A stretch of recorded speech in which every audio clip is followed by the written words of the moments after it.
Thus, our panelists, Department of Science and Technology Secretary Renato U. Solidum Jr., Department of Environment and Natural Resources Secretary Maria Antonia Yulo Loizaga, Department of Social Welfare and Development Secretary Rex Gatchalian, and Department of the Interior and Local Government Undersecretary Marlo Iringan.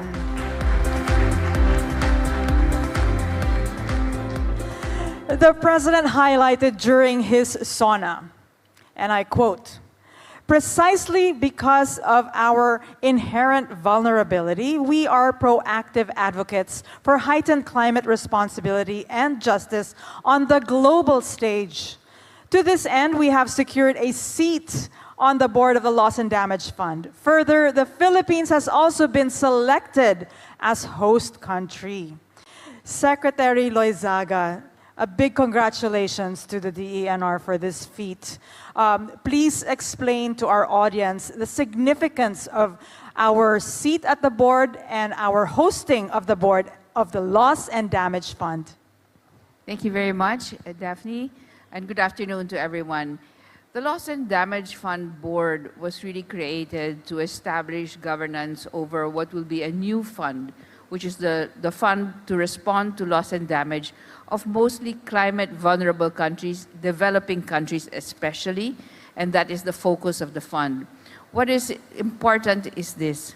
Loss and damage has been a long time issue in the climate negotiations, and the Philippines, along with other small island developing countries and other climate vulnerable countries, have really been working very hard to get it on the agenda.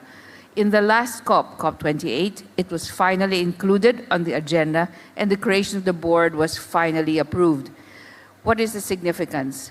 Climate vulnerable countries will now be able to access this special fund directly, including what we call the subnational groups, which would be cities, communities, indigenous peoples communities as well.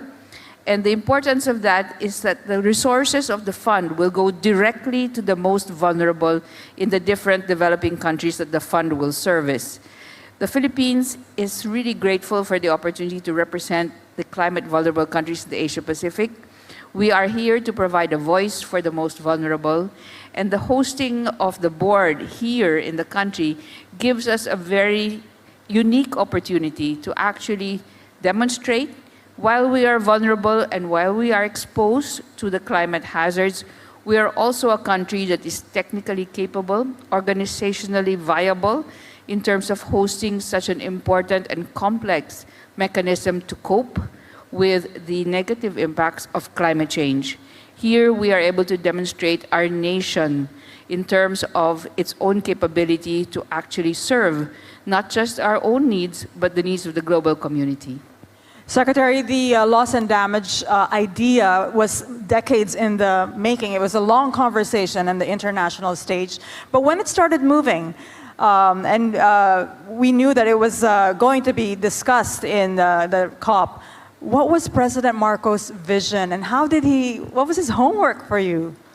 Actually, even before we left for COP, there was already a discussion of his vision for the Philippines to be a leader in actually acquiring that seat to represent climate vulnerable countries and in hosting the board for that particular fund. And so marching orders for us as we went into COP28 was to be able to campaign and express the Philippines' willingness and capability to host the fund, but also to present our unique experience as a country that has had loss and damage over time, and to express the fact that we are ready to actually cooperate with developed countries and other institutions, including the private sector and philanthropies, NGOs, in order to address what could be beyond each climate vulnerable country's ability to cope with the negative impacts of climate change. Thank you, Secretary Loizaga. Nabanggit din ni Pangulong Ferdinand Marcos Jr. sa kanyang SONA ang tungkol sa mga sakuna katulad ng La Nina. Sabi niya, Ngayon, sa pagpihit ng panahon, ang hagupit na La Nina at mga matinding pag-ulan naman ang ating binabantayan at pinaghahandaan. What can you say about the President's statement, Secretary Solidum, from the Department of Science and Technology? Thank you. Good afternoon. The President is telling us that we need to be proactive. You know, after El Nino, we have the La Nina phenomenon, and Pag-asa, DOST, stated last July 12 that we are currently at La Nina alert, meaning there is 70% chance of La Nina happening from August, September, October, and this weak La Nina would persist until the first quarter of 2025. Kahit po weak La Nina lang yan, ine-expect po na maraming pag-ulan, kaya kailangang pagandaan ang mga baha at landslide naman sa mga bundok. Ang problema kapag La Nina po ang pinapag-usapan, karamihan po ng mga bagyo ay dumediretso papuntang Pilipinas. Instead na magkukurbada ay diretso lang siya, most likely magla-landfall. Pangalawa, kapag La Nina, mas malapit ang pinapanggalingan, mas closer sa Philippines. So ibig sabihin, kailangang handang-handa tayo. Kasi nga, short na ang travel time niya. Ang La Nina, isa lang sa mga panganib na binabantayan ng Department of Science and Technology. But we should believe that through science, technology, innovation, and our spirit of bayanihan, our collaboration, we can show to the world that we can become victors over disasters and not victims by being proactive. Thank you, Secretary Solidum. A round of applause. Go ahead. Great. Tinalakay din ang usapin tungkol sa mga paghahanda ng ating pamahalaan sa lahat ng sakuna, dala ng kalikasan. Ayon sa Pangulo, gayunpaman ang pinakamahalaga ay ang buong bansa ay matibay at laging handa sa nakakapinsalang mga sakuna. Nangunguna ang ating mga DRRM workers upang tiyakin ang ating malawakang paghahanda at ang ating pagiging mulat sa listo sa anumang oras. Bilang pangunahing paghahanda, nagtatayo tayo ng mga mahahalagang infrastruktura na magsisilbing proteksyon at sentro ng koordinasyon, lalo na sa aspeto ng paghahatid tulong. This is for ano-ano ang mga kailangan gawin para lagi tayong handa. Ano din ang naging paghahanda ninyo pagdating ng La Nina. This is a question, of course, for the DSWD, Secretary Rex Gatchalian. Good afternoon, Daphne. Good afternoon to everybody and to all the televiewers.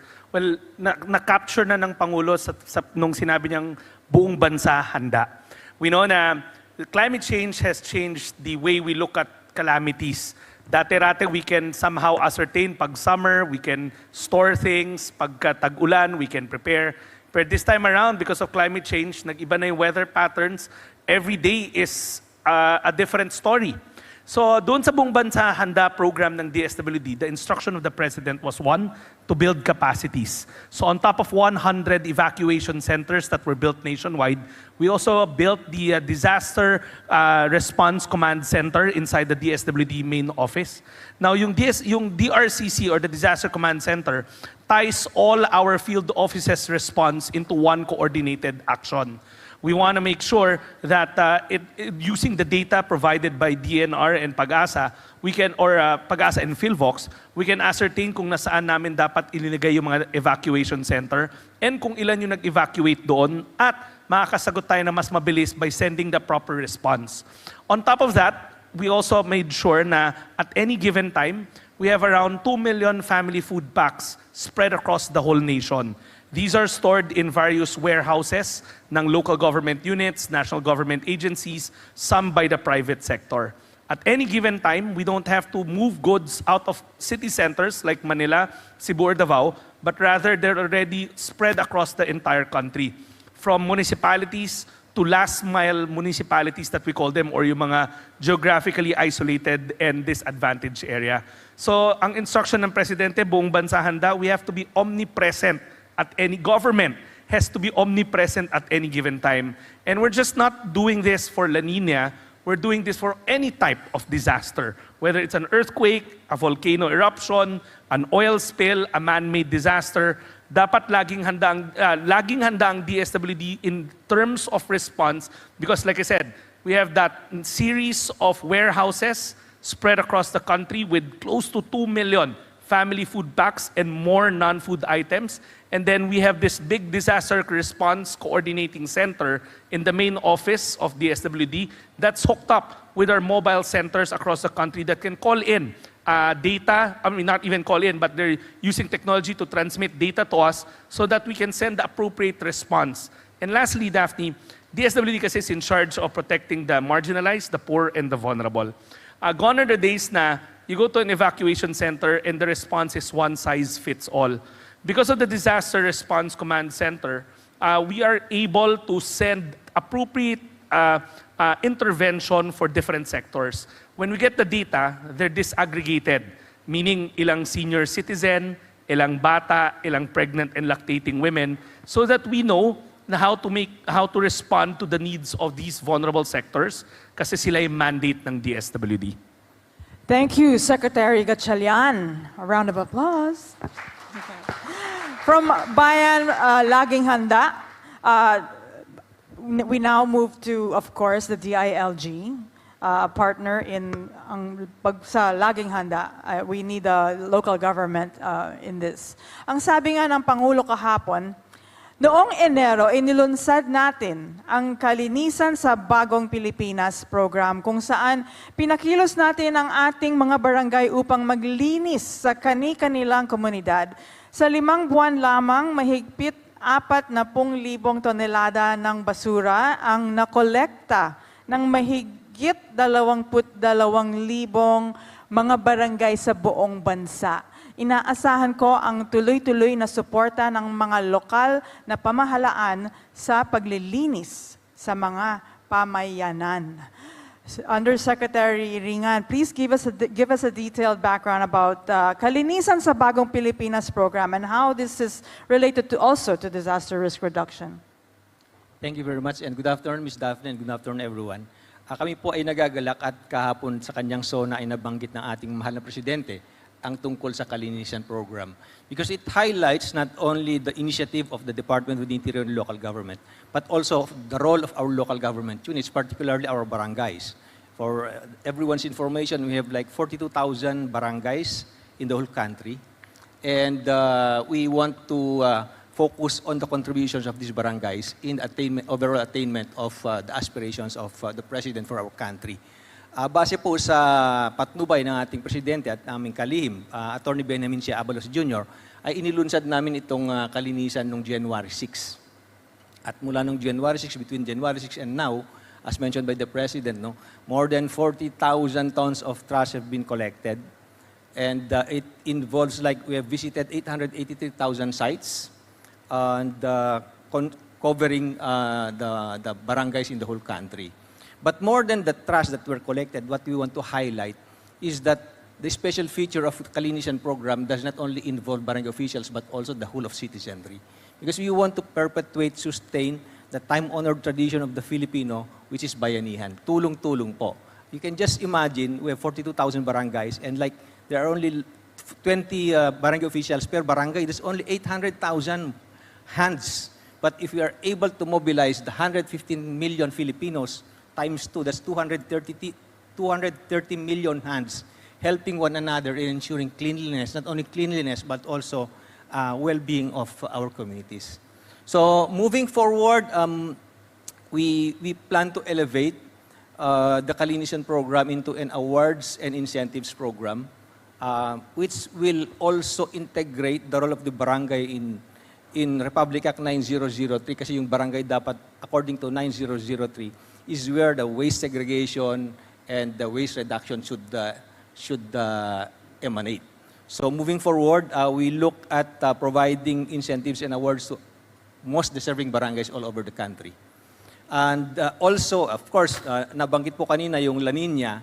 You know, in the past months that we have experienced El Nino, this should have been the best time for us to clean our clogged esteros and canals, no, so that water can flow freely during rainy season. Thank you. Thank you, Undersecretary Iringan. The President stated, quote, "Within the past 2 years, almost 100 evacuation centers have already been built.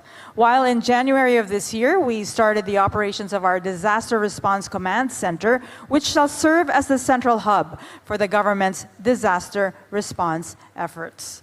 For Secretary Rex Gatchalian, how does the DSWD prepare in times of disasters? Please also expound on the statement of the President.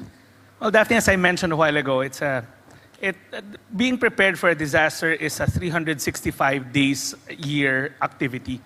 We don't just prepare for it based on whether a storm is coming or we get advance notice that La Nina is here, but it's a whole year-long activity. In fact, the President's instruction is to make sure that government can be felt at the fastest possible time when a disaster strikes. In the Disaster Response Command Center, we get the data from, it's data-driven. We get the data from Pag-asa, PhilVox, and DNR. They can pretty much point to us where the chances, nasaan yung mas mataas ang tsansa na mangyari itong mga sakuna na to. So in those areas, we've managed to work with the local government unit in setting up evacuation centers. And two, we've managed to acquire or borrow local government unit-owned warehouse facilities that can store our food and non-food items. We have to make sure that all the series of warehouses, evacuation centers are both in safe places. You obviously don't put evacuation centers in hazardous areas. And at the same time, it has to be a coordinated effort in responding. That's why the establishment of the DSWD's Disaster Response Command Center. It serves as our central hub to make sure that we traffic the data that we get in and we deploy the necessary interventions, as I mentioned. It's very important that speed is of the essence. Kaya pre-positioning is the name of the game now under the administration of the President, of President Marcos Jr. Thank you, Daphne. Thank you, Secretary Rex. About La Nina, when do we fully expect La Nina to take effect? The DA Secretary earlier mentioned that he hoped that there would be no strong typhoons this year. Does the DOST expect very strong typhoons? Well, La Nina has a chance of developing starting August with 70% chance, but the highest will be around the last quarter of the year, and this would persist the first quarter of the year. Now, with La Nina, as the typhoons would actually cross over the country, most likely, then we should prepare for strong typhoons as well. Now, there can be many mitigation measures that can be done. Kaya po sa DOST, ang una po nating ginawa ay magpatayo pa ng mas maraming Doppler radar, may 19 na tayo, 25 flood forecasting and warning centers. At ito naman po ay binibigay ng DOST Pag-asa sa ating publiko araw-araw, and meron tayong climate forum para mas advanced na ang makuha ng ating Department of Agriculture.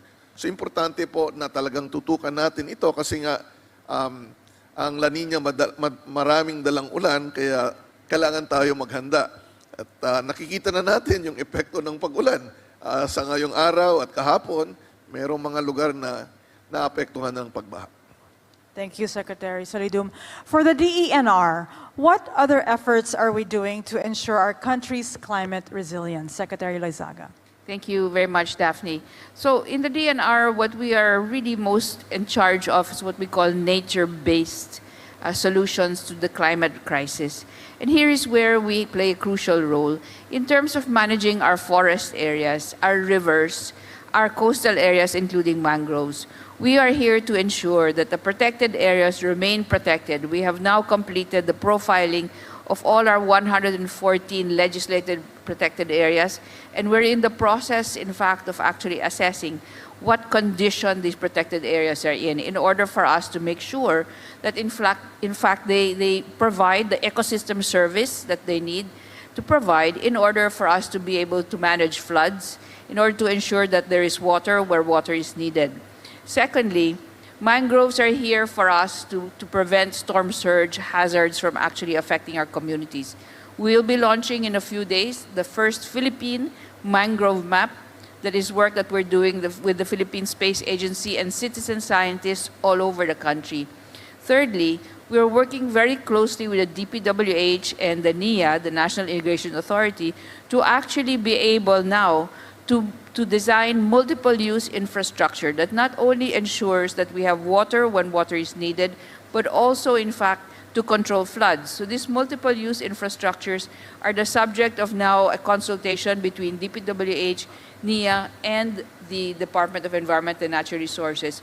So we're doing many things, including nature-based, green solutions, but also gray and green solutions to the possible effects of climate change. Thank you, Secretary Loizaga. Secretary Rex, what other strategies are the DSWD undertaking to respond to disasters? Three things. One, it has to be a tailored fit response to the most vulnerable, the marginalized, and the poor. We have to remember that climate change or disasters affects everyone, but it affects the poor, the marginalized, and the vulnerable much, much more than all of us. Case in point, camp management we capacitate local government units for camp management to establish safe spaces in evacuation centers for women, for children, and for people with disabilities. We have to make sure that LGUs also know what to do in terms of camp management for people with disability and making sure that these are accessible and safe spaces. We always have to, second, we make sure that we work with local government units. We know that resources are finite, whether it's national government, local government. But from our experience, let's say in Ngayon volcano or the oil spill in Mindoro last year, we were able to expand or extend the reach and the duration of government response because rather than replicating and duplicating what the local government unit was doing, we were complementing it. We always have to make sure that national government response in disaster is tailored fit or tailored doved to what the local government is doing. Number one, they know their areas, they know their people, and they know the context of their terrain. So ang nangyari doon, we would establish food relay response, for instance, wherein the national government would take X amount of days, and then after us, the local government unit, and then the national government unit. In the case of Ngayon, in the Mindoro oil spill, the disaster ran for almost a quarter. So you can imagine the number of food packs that we had to distribute. But again, the limited resources or the finite resources na pahaba natin because LGUs and the national government were putting the resources aligned with each other rather than doing it all at the same time. We were timing it, we were pacing it, we were making sure that we were complementing each other. And three, again, cannot overemphasize, the President believes that technology can make things faster and simpler for us. The establishment of the Disaster Response Center provides us data, disaggregated data from the ground, real time, about vulnerable, marginalized victims of disasters so that we can deploy the necessary interventions. And it's not a one-size-fits-all intervention that we would deploy. It has to be tailored fit for the profile of the evacuees based on the data that we gather using the latest technology that we've acquired or procured so that our field officers can give central office a bird's eye view of what really is happening on the ground. Thank you, Secretary Rex. And now we will open the floor to questions. I have some here that were given to me. Let me call on Benji Durango of PTV. Please approach the microphone.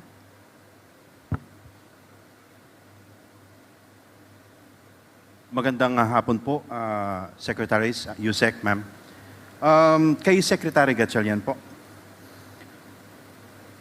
Nag-utos ang Pangulo na ipasara ang POGO sa bansa. Meron ba tayong assistance doon sa mga maapektuhan nito na available sa pipeline ng DSWD? Well, una sa lahat, sa base sa nakita naming datos, ang mas karamihang nagtatrabaho or maring ma-display sa loob ng mga POGO centers are non-Filipino citizens. Although meron pa ring mga Pilipino. Now, the non-Filipino citizens normally are victims of human trafficking. And we have to work with their respective embassies, which we've done in certain cases, yung sa mga illegal POGO, to make sure that they first are provided, kahit hindi sila mga Pilipino, vulnerable at biktima rin sila, una, ginagawa natin na may immediate na shelter where they can stay. We are actually running one anti-human trafficking center in Metro Manila together with DOJ, the IACAT. So we house them there temporarily, work with their government so that they can go home safely in the fastest possible time. Two, kung sakaling ang madi-displace ay mga mamamayan natin, meron tayong assistance to individuals in crisis situation. Yung AICS, the loss of livelihood is a crisis. It's defined as a crisis. So meron tayong immediate intervention dyan na social welfare. Ibig sabihin, ayuda ka agad kasi alam naman natin na ayaw natin na mawala ang pagkain nila sa mesa, sa hapag. So immediately, ayuda muna. Pangalawa, meron tayong sustainable livelihood program. So kung gusto nila magpumasok sa entrepreneurship, sa pagtatayo ng maliliit nila mga negosyo, then we can guide them and give them the necessary grants. And just to point out, one of the things that the Office of the President instructed us, itong mga POGO facilities na recently na-raid at na-iwan sa gobyerno, sa pag-aari ng gobyerno, kinonvert rin natin siya into shelters. Actually, the one in Parañaque is now running as our pag-abot center for people who live in the streets. Yung mga families in street situation at yung mga individuals in street situation na pinupuntahan namin, i-reach out namin, doon na rin namin sila hinahouse temporarily bago natin iuwi sa kanilang mga probinsya. Nakwento ko lang yun kasi the byproduct of this are big facilities na mala hotel. So all we had to do was retrofit it a little and put it to good use. DSWD din po DSWD din po yung nag-maintain noon, sir. Yung isang facility na ibinigay sa amin ng Office of the President, yes, DSWD ang nag-ooperate at nag-maintain, and we're actually retrofitting it to make it more child-friendly kasi yung mga na-reach out natin ng mga children sa kalsada, importante rin na mabigyan sila ng child-friendly spaces. Saang building yan, Secretary? Yun nasa Parañaque. I just forgot the name of the POGO operator, but it's the big one in Parañaque. Thank you, Secretary. Salamat po. Kay Secretary Solidum, sir. Magandang hapon po. What are the current initiatives ng DOST that will help support the country's bid to become more resilient to disasters? Okay, salamat po sa katanungan. Baka mahaba ko sagot. I-briefly ko lang sasabihin. Yes, sir. We have this advocacy campaign called Handa Pilipinas. Dalawa ang interpretation natin dito. Maging handa ang Pilipinas at hindi masyadong maapektuhan ng mga disaster. Pero ito rin ay call to action na lahat tayo mga Pilipino ay maganda. Paano ba natin gagawin ito?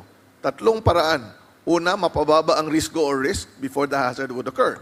Ano ba ang mga ginagawa dito? Nag-i-improve tayo ng ating mga monitoring system sa Pag-asa, 19 Doppler radar na, 25 flood forecasting warning centers. Dadagdagan pa natin mga X-band radar para sa mga water river basins na baka magkabaha. Sa FIVOX naman, ay meron na tayong 128 earthquake monitoring stations at dumadami pa ang mga earthquake stations para sa bulkan. Siyempre, kailangan din nating i-improve ang kahandaan ng mga tao para kung sakaling dumating man yung mga panganib ay alam nila ang ikikilos. Pero maliban doon, marami na tayong teknolohiya upang bakit ba sila kailangang maghanda? Ano bang mga panganib ang pwedeng tumama sa bawat lugar?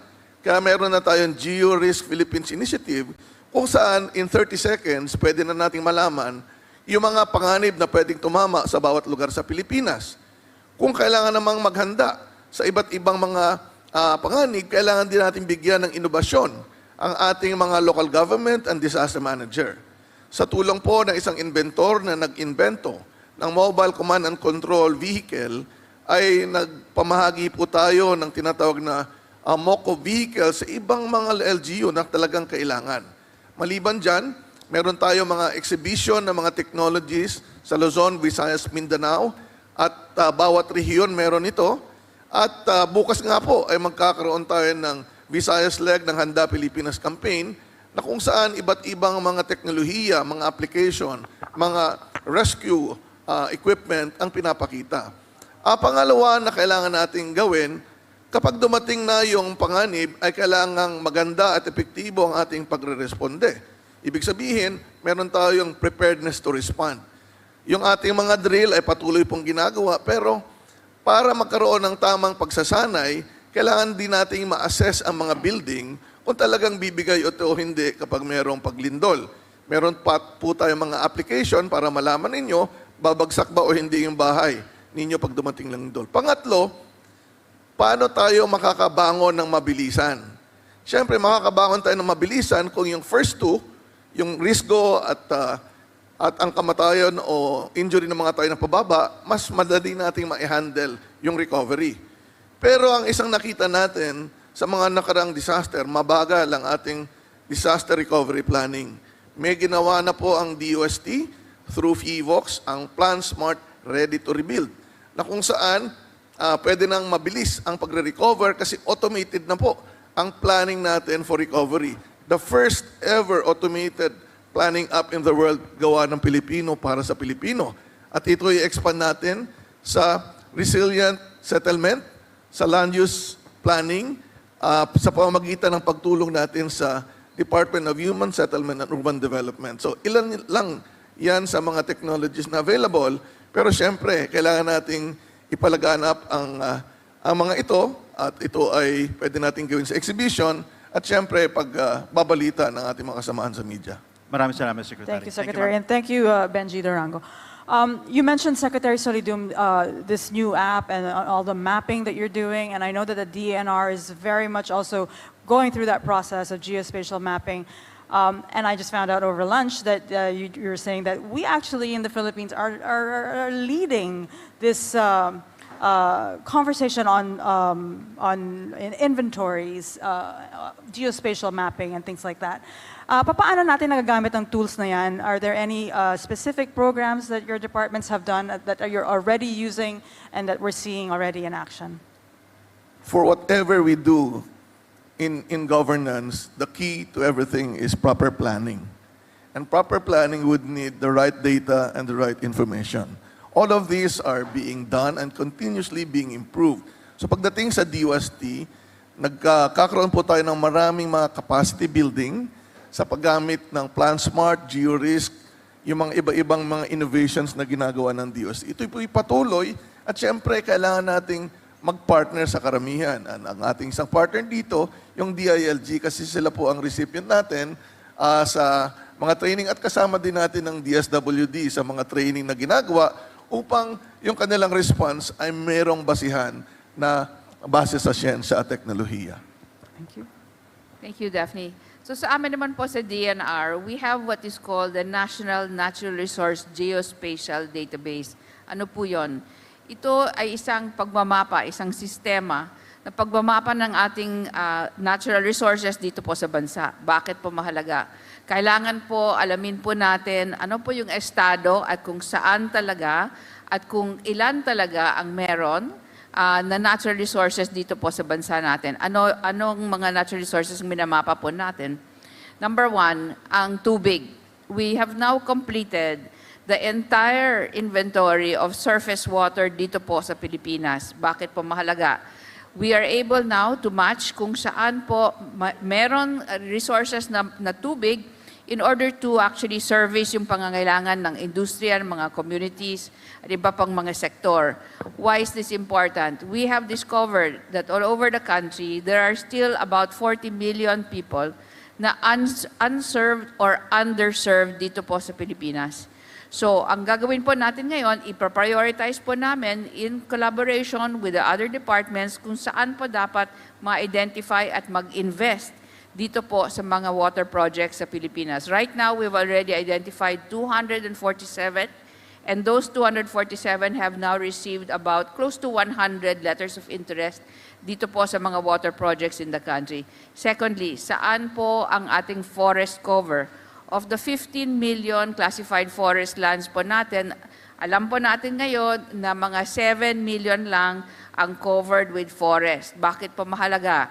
Ang forest po natin ay ang resource that will enable us to actually determine how much water we can store in our aquifers and in our river systems and receive them and impound them. We also value our forest in terms of soil erosion control dito po sa downstream flooding. We are also valuing our forest ngayon po dito sa tinatawag na carbon economy. Our carbon credits that we can realize in order for us to offset kung ano po ang binubuga natin as a country in terms of greenhouse gas emissions. No? So, forests. Pangatlo, minerals. Alam naman po natin ngayon, very important ang minerals, including metallics and non-metallics. Ang non-metallics po natin, sand and gravel, yung limestone, needed for building and construction. Ang metallics po natin, copper, gold, nickel, kailangan na kailangan po natin yan in everyday life. Mga cellphone po natin, mga baterya po natin, mga EVs, mga turbines. We all need minerals of the metallic nature in order to transition to a low-carbon future, clean energy future po natin. And this is where the inventory of all these natural resources are part of the new geospatial map. We can now prioritize where we will develop, where we will expand, where we can in fact responsibly extract the natural resources in order to fuel our development plans. Thank you, Secretaries. Of course, this is in keeping with President Marcos's vision of the policies being data-driven, science-based, and evidence-based. So thank you for that update. Our next question is from Eden Santos, Net 25. Please come up to the mic.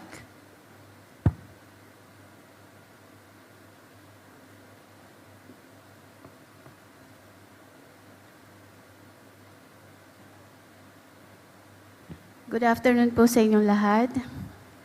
Secretary Gatchalian, hindi pa man po matupad ng gobyerno natin yung pangakong 20 pesos kada kilo ng bigas sa ngayon. Kahit man lang po yung 29 pesos maging available po sa ating mga kababayan. Ang tanong ko po ay, is it possible na maging makapaglagay po ng mga permanent kadiwa centers sa mga palengke para po mas maging accessible sa ating mga mahihirap na kababayan yung 29 pesos na bigas? Una, alam ko nabanggit na yan ng Pangulo yesterday sa kanyang SONA at paulit-ulit rin na laging binabanggit ni Secretary Laurel.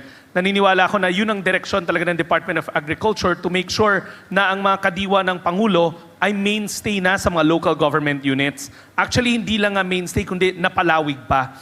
Mamaya sa isang session, mapag-uusapan yung walang gutom program ng departamento. Actually, ginagamit na namin para sa aming mga benepisyaryo, sa mga mahirap nating mga benepisyaryo, ang mga kadiwa ng Pangulo. Not just for rice, pero pati na rin sa mga ibang produkto na kakailanganin ng ating mga mahirap na mga mamamayan. So, I think ginagawa na yan at patuloy na gagawin, papalawigin at gagawin pang mas accessible sa lahat. Secretary, clarification lang po. No? Sa mga public market po, sa mga pampublikong palengke, maglagay ng mga kadiwa centers? I would assume na if the space will allow, yun ang direksyon na tatahakin. Pero meron rin mga government facilities katulad yung mga NFA facilities, like for instance sa City ng Valenzuela, yung NFA facility, yun ang naging kadiwa mismo. Kasi maraming produkto na taglay-taglay yung kadiwa, hindi lang bigas. And I think na banggit na yan ni Secretary Laurel na palalawigin sa mga public markets, gagawing mas accessible, at hindi lang kasi rice yung tinitignan ng ating Department of Agriculture, kundi tinitignan rin nila yung mga ibang produkto para makatulong sa ating mga magsasaka at sa ating mga mamimili. Okay. Additional question po. Is the government po still on track with its target na mapakain po yung 300,000 na food poor household by the end of the year under po nung walang gutom program na inyong binabanggit po ng Marcos administration? Advance ka, that's due for our next session. But sige, let me answer that also. We are on track. In fact, the pilot is already finished. Kung matatandaan nyo, mula Enero hanggang June, kasama natin ang Asian Development Bank at ang World Food Program. Nagpatakbo tayo ng pilot for 5,000 families, 3,000 families in 5 municipalities. Tapos na yon, so the impact assessment we're waiting for, but initially the numbers and the results look good. Ngayon, as we speak, yung first 100,000 and 300,000 pinapasok na natin sa programa. Kahapon nga hanggang ngayon, nagre-redeem na sila ng mga pagkain galing doon sa approved na list na menu. At tatapusin natin yung 300,000 by August. So tatakbo yung programa for 1 year na 300,000. And then afterwards, another 300,000 hanggang maabot natin yung 1 million food poor families na nabanggit ng PSA sa 2021 na FIES. Thank you po. Okay, thank you, Eden Santos. Next, we have Adrian Halili of Business World.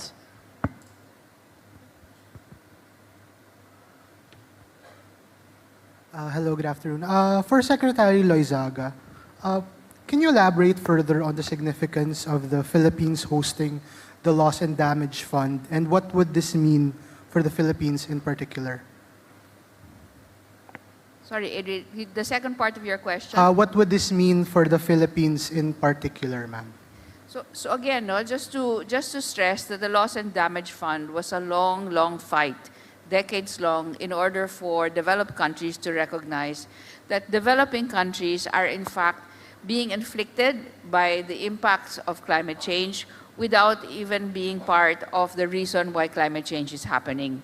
So in order for that to be recognized, it had to be spearheaded by the climate vulnerable countries in order to make sense of this to those that are in fact contributing to climate change.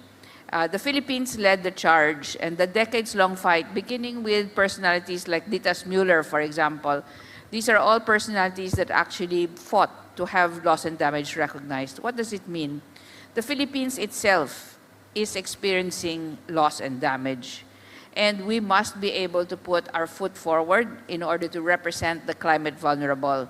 In order to do that, we sought the seat in the board, and we were actually able to acquire a seat, and now we sought to host it, in fact, to complete that representation.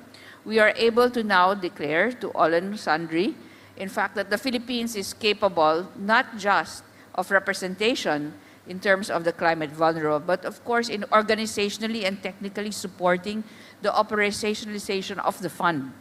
What that means is we will be able to provide the voice and the technical support in order for the fund to actually deliver its very crucial service, which is to give direct access to even sub-national actors. Again, these are cities, these are IP communities, these are all those that are in the front lines, including organized organizations themselves, NGOs, in order to access directly the fund. What it will take for us is we have to set up the secretariat here, we have to provide the technical staff, and we have to provide the facilities, and that already has been budgeted for, and we just have to tap the budget once the ratification of the privileges and immunities are given to the board through the Senate and Congress. What does that mean? We actually need to provide, similar to what ADB and WHO and the UN offices here, a range of privileges and immunities in order for them to establish a legal personality here that will give them a global personality rather than a local identity. So the privileges and immunities will actually protect them from, I would say, local challenges in terms of the legal identity, but also give them the ability to conduct their business so they respond to global needs and not just to the Philippines. Thank you. Okay. Thank you, Adrian. We have a question for the DILG, Yusek Ringan. What are the other DILG programs that you have in place to ensure the preparedness and capability of the LGUs to respond to possible disasters? Yes, thank you very much for that question, so that I can also elaborate on one of the main program of the DILG, which is Operation Listo.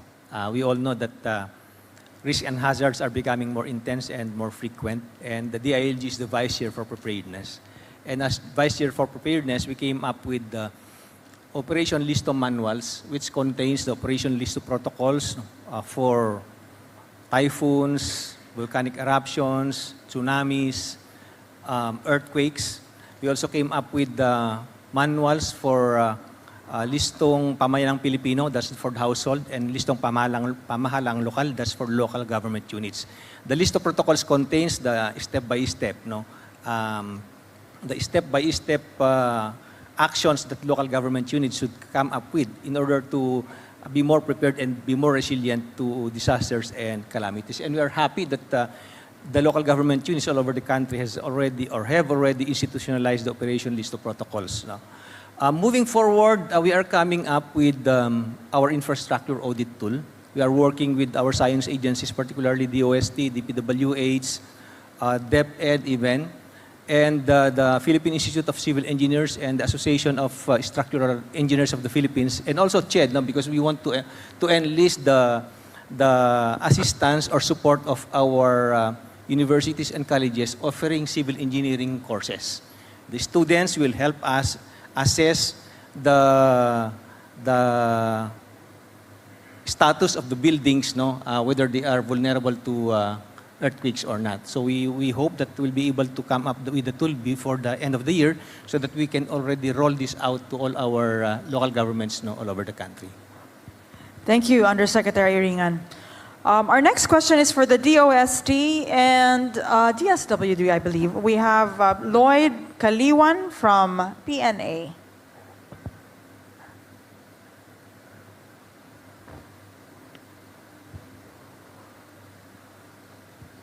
Good afternoon po. From DOST, PBBM mentioned on his third SONA yesterday that the DOST have been continuously undertaking scientific research to develop nutritious food and drinks, which can be integrated to the government's feeding program. May we know what's the development and update of this? Nutritious food and drinks. Undertaking scientific research to develop this. Yeah, I know. This is also for the next session, but let me respond to the question by looking at how we have been developing emergency food for the use of DSWD. Isa po sa research na ginagawa natin, una ay alamin ang mga nutrition condition ng bawat isang Pilipino according to ages. At inaalam natin kung anong mga kakulangan nila. Pagdating sa disaster, meron po tayong na-develop na mga ready-to-eat food na mas nutritious na pwedeng ipamigay sa ating mga evacuees, yung mga nasalanta ng mga panganib, para naman, habang wala sila sa kanilang mga bahay, wala pa silang bahay, ay magiging mas malusog sila at mas tama yung iniinom at kinakain. Meron po tayong mga noodles na supplement na mga vegetable, no? Meron po tayong mga drinks na merong mga fruit flavors, at marami pang iba. At ito ay pwedeng gamitin ng DSWD. At nag-usap na po ang DSWD at DOST tungkol dito. So ipapasa ko po ang mikropono kay Sec. Rex. Actually, taking off kung saan sa sinabi ni Secretary Rene, two things. Yung FNRI, which is a attached agency or the Food and Nutrition Research Institute, na attached agency ng DOST, sila rin yung nag-develop nung pinggang Pinoy na ginagamit namin sa Walang Gutom program natin dun sa food stamps. Ibig sabihin, yung menu kung saan yung mga mahirap nating mga kababayan na benepisyaryo na nagugutom, kapag pumunta sila dun sa accredited na retail store, yung food mix na kanilang mabibili ay base sa research ng FNRI hinggil sa ano ba tamang mga pagkain ang dapat kinukonsumo ng ating mga kababayan. Nutritious, delicious, affordable. Yan yung aming goal doon sa programa na yon. So hindi siya yung kami lang nag-develop nung bibili nila, kung hindi yung FNRI mismo ang gumawa ng formula kung ano ang mga dapat makonsumo ng average na pamilyang Pilipino, lalong-lalo na yung mga mahirap nating kababayan. Pangalawa, pagdating sa disaster response, tama si Secretary Rene, nag-uusap na kami at ipo-procure na namin yung ready-to-eat boxes, kung tawagin. Kasi right now, what we're using is the family food pack. Yun yung mga good for 3 to 5 days na mga delata, mga packed rice. So, ang gusto naman natin next now, and in the coming days, pinoprocure na, we're in the process of it, yung ready-to-eat meal. So, habang nangyayari yung kalamidad, sineset up pa yung evacuation center, yung mabilisang pagkain, yun naman ang pinoprocure namin, at ang mga lumalahok sa aming procurement process ay ang mga DOST incubators. Yung mga nag-develop, yung mga tinulungan nila na magkaroon ng kapasidad na food manufacturers, mga local companies na nag-invest sa teknolohiya na DOST ang nagsulong. So, yung disaster response natin is a whole-of-government approach. Yan ang bilin sa amin ng ating Pangulo na hindi pwede operating in silos. So, dito pa lang, pati yung research nila, nagagamit na natin sa disaster response. It's very well integrated and benefits so many sectors and agencies. Thank you so much for that question. We have another question from Joyce Rocamora of PNA.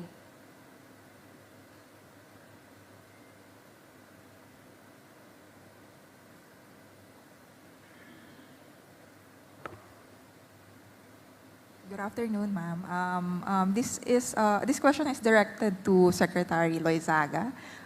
Just to elaborate on the earlier question po, you've mentioned that the Philippines is the most qualified to host the Loss and Damages Fund and Asia-Pacific Ministerial Conference on Disaster Risk Reduction. What best practices can the Philippines share po to the rest of the world? And if I may ask, what is the timeline for the establishment of the Loss and Damages Fund here?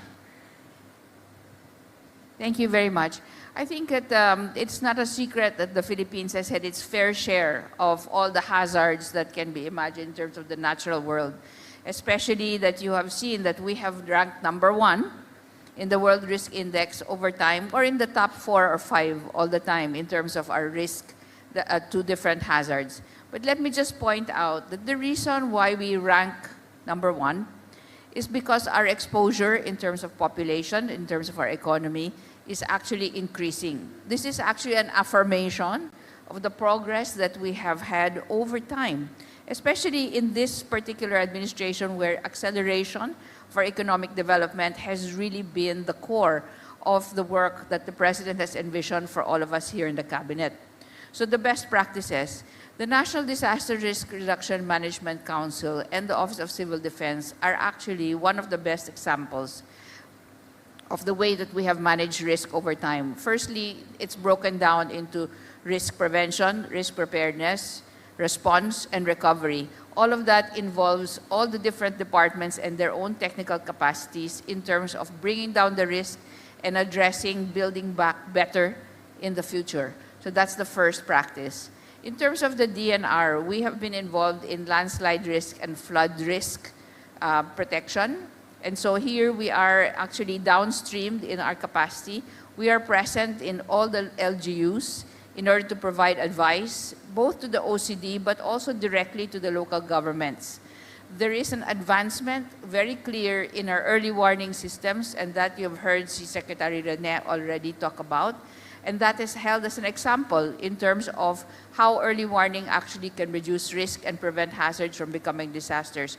Lastly, I would like to point out the frontliners here would be DSWD and DILG. The anticipatory nature and proactive nature of providing social protection in various forms, including in the evacuation centers, making them of WASH standard, for example, and providing the food packs ahead of time. These are all best practices. This will all be showcased actually, apart from the Loss and Damage Fund that we have already been recognized for, we are also recognized as one of the hubs for disaster risk reduction in the region. So this year, we will also be hosting the Asia-Pacific Ministerial Conference on Disaster Risk Reduction as recognized by the United Nations in Geneva and in the region for the best practices that they've seen across science and technology, across social protection, and across local governance as well. Thank you, Sec. And so that's something to look forward to. That's the Asia-Pacific Ministerial Conference on Disaster Risk Reduction, and that is in October. Thank you. Okay, at this point, we would like to give the floor to our panelists for your final remarks. Let's start with the Department of Science and Technology Secretary Renato Solidum Jr. Kami po sa Department of Science and Technology, napakaraming ginagawa. At ang masasabi ko lang, marami po tayo mga scientista, mga engineero, na talagang nagkakaroon ng pagsulong ng research and development and most importantly, science and technology application. Kaya po sa ating mga kababayan, sa local government, at siyempre sa aking mga kapwa-sekretary sa buong gobyerno, ang DOST po ay nagbibigay ng solusyon sa mga problema na pwede naman nating masolusyonan. No? At kami po ay patuloy na gaganap ng aming tungkulin at importante po na ipakita natin sa buong mundo, despite all the hazards and the threat of climate change, we can do something about it by being proactive, but we should be armed with the right science, with the right tools, so that we can prepare at the right time, with the right method, so that we can all be safe. Maraming salamat. Secretary Renato Solidum Jr., a round of applause. Next, we have the Department of Environment and Natural Resources Secretary Maria Antonia Yulo Loizaga. Thank you, Daphne. My first message would be, not every hazard needs to become a disaster. My second message is environmental protection, tsaka po yung biodiversity, conservation po natin, ang pagprotekta po natin sa kalikasan all over would be our first line of defense against climate and disaster risk reduction. Kaya po ang trabaho ng DNR ay talaga po nandito kami, maski hindi po ninyo kami nakikita palagi, we underpin the economic and social progress po sana ng ating bansa. We are in your lands. So may Bureau of Lands po kami na nagpapatitulo at kinaklasify po ang gamit ng lupa. We are in water. Ang Integrated Water Resource Management Office nasa sa amin din. Air quality at water quality. So yung mga iinom po natin at ginagamit po natin sa paaraw-araw, yung air quality po natin, yung simoy ng hangin na dapat healthy po ang nilalangha po natin. We are also in biodiversity and habitat conservation in order for us to support food systems, no, natin lahat. And of course, to value our natural systems for the kind of services na talaga pong dinideliver nila. Lastly, I want to say na napakalaki po yung opisina namin. 30 million hectares lang po ng buong bansa, 2 million square kilometers ng oceans at coastal areas, 36,000 na mahigit na kilometers ng coastline.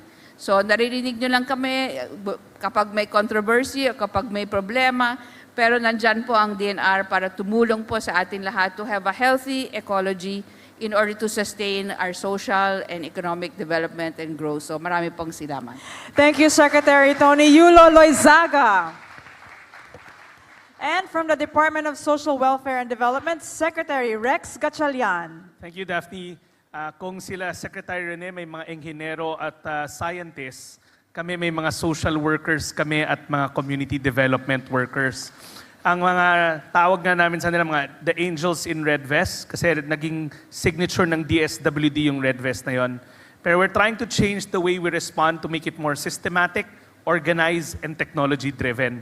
Makakaasa ko kayo na yung paradigm natin na mano-mano lagi ang mga services na nire-render, ino-automate na natin sa DSWD at kasama dyan yung disaster response. Gamit ng data na galing sa DOST at sa DNR, yun ang ginagamit ng disaster response center, command center namin para sa mas mabilis, organisado at efficient na pagbigay ng mga disaster response o ayuda. Sisiguraduhin ng DSWD na patuloy tayong mamumuhunan sa teknolohiya, kasama na dyan yung automated na inventory management ng ating mga warehouse kasi parang maliit na logistics company na ang DSWD, making sure that you get your family food packs at the right time even before a disaster strikes. So again, maraming salamat. Thank you, Secretary Rex Gatchalian. And from the Department of Interior and Local Government, Undersecretary Marlo Iringan. Maraming salamat at muli magandang hapon sa ating lahat. Ang katuwang ng DILG, 82 na probinsya, 149 cities, 1,486 municipalities, and 42,001 barangays. Of course, katuwang din namin yung mga iba't ibang ahensya ng pamahalaan. We all know that the Philippines is one of the most vulnerable, if not the most vulnerable country in the world. And that is why the approach should be whole of nation and whole of government approach. At this time, I would like to recognize the contribution of our local government units through their local government disaster risk reduction management councils, which are at the forefront of ensuring public safety in all our communities. Sila yung, pag may bagyo, nagpupulong kaagad yung kanilang disaster risk reduction management council, ina-activate yung kanilang disaster operation center, ina-activate yung kanilang search and rescue teams, nagpe-proposition ng mga assets and like equipment and food stuff. And of course, making sure that proper preemptive evacuations are done at the level of the communities which are most at risk. So these are the things that our LGUs are doing. But we believe that they are doing good, but more can be done in order to ensure preparedness and resiliency of our communities. And at this point, sa pamumuno po ni Kalihim Attorney Benjamin C. Abalos Jr. ay sinisiguro ng DILG na makipagtulungan sa iba't ibang ahensya ng gobyerno at sa ating mga lokal na pamahalaan nang sa ganoon ay patuloy na mabigyan ng interventions, capacity building interventions, ang ating mga lokal na pamahalaan at maitaas yung antas ng kanilang paghahanda. Hindi lamang sa environmental protection, hindi lamang sa disaster reduction and management, but also in other aspects of governance like peace and order and public safety, social protection, digital transformation, and even infrastructure governance. So makakaasa po kayo na nandito lang ang DILG na handang makipagtulungan nang sa ganon, matulungan din natin ang ating presidente na makamit yung kanyang pinapangarap at minimiti para sa ating bansa. Thank you. Thank you so much, DILG Undersecretary Marlo Iringan. And thank you to our honorable panelists for your participation and for discussing and delivering the environmental protection and disaster risk reduction programs of our government, of course, under the leadership of our great President, Ferdinand R. Marcos Jr. Now, we will be right back at 3 o'clock this afternoon for our last session for today. We will have health and social welfare and protection. Once again, I am Daphne Osenya Paez, and this has been the 2024 Post-SONA discussions. Thank you.